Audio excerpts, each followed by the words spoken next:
మెదక్ జిల్లా చినశంకరంపేట మండలం గవ్వలపల్లి చౌరస్తాలో 15 రోజుల నుంచి మిషన్ భగీరథ నీళ్లు రావడం లేదని మహిళలు ఖాళీ బిందెలతో మెదక్ హైదరాబాద్ ప్రధాన రహదారిపై రాస్తారోకోకు దిగారు. మిషన్ భగీరథ నీళ్లు రావడం లేదని ప్రజాప్రతినిధులకు పంచాయతీ సెక్రటరీకి ఎన్నిసార్లు మొరపెట్టుకున్నా పట్టించుకోలేదని మహిళలు ఆగ్రహం వ్యక్తం చేశారు.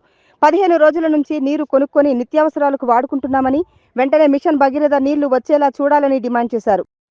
మహిళలు ఆందోళన చేయడంతో అరగంట పాటు ట్రాఫిక్ స్తంభించింది. విషయం తెలుసుకున్న పోలీసులు అక్కడికి చేరుకొని సంబంధిత అధికారులతో మాట్లాడి సమస్య తీరుతుందని హామీ ఇవ్వడంతో ధర్నా విరమించారు.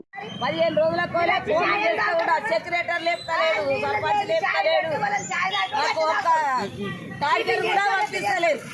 15 రోజులకు మేము నీళ్లు కొనుక్కొని పోసుకుంటున్నాము.